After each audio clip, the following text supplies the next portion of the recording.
present by DP Music.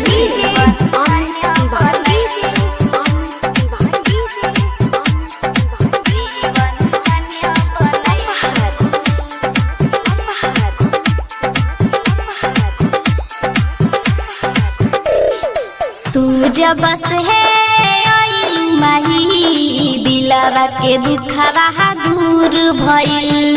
तू जब बस है माही दिलवा के दुखवा दूर भइल। तोहर चरनिया में बहसल, तोहर चरनिया में बहसल चारों धाम हो गइल। तू जब से दिलवा के दुखवा दूर भइल। तू जब से माही दिलवा के दुखवा दूर भइल।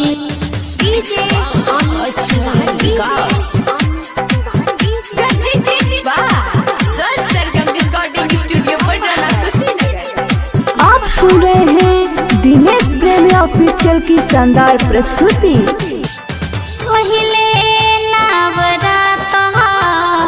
गाँव में हमरा पूजनी तोहके जब से माई जीवन धन्य बनैलू।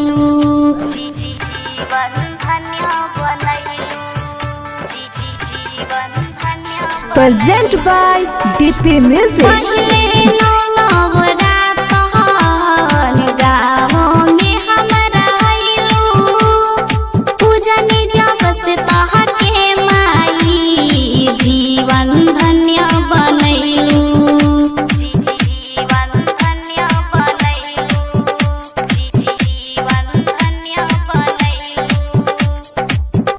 जब से माही दिलवा के दुखवा दूर भइल।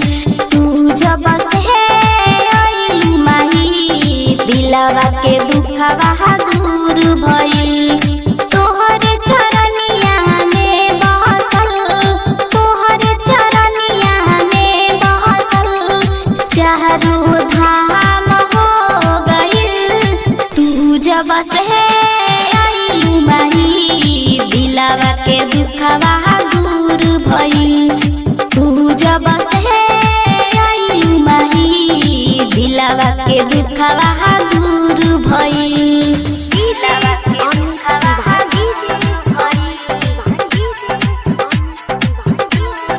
आप सुन रहे हैं दिनेश प्रेमी ऑफिशियल की शानदार प्रस्तुति।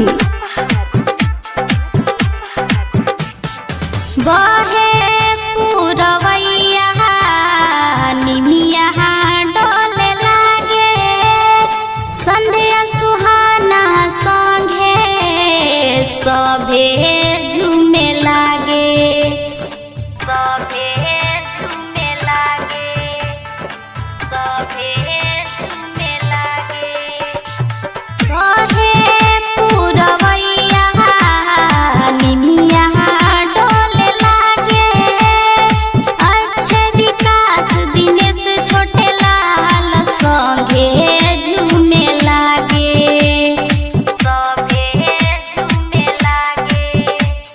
Present by DP Music.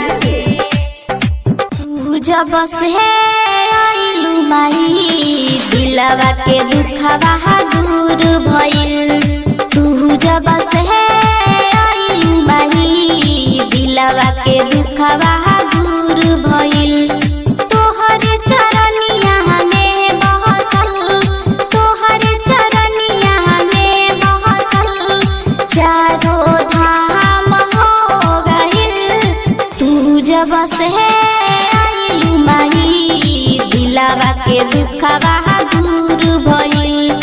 तू जब से माही दिलवा के दुखवा दूर भइल। Present by DP Music.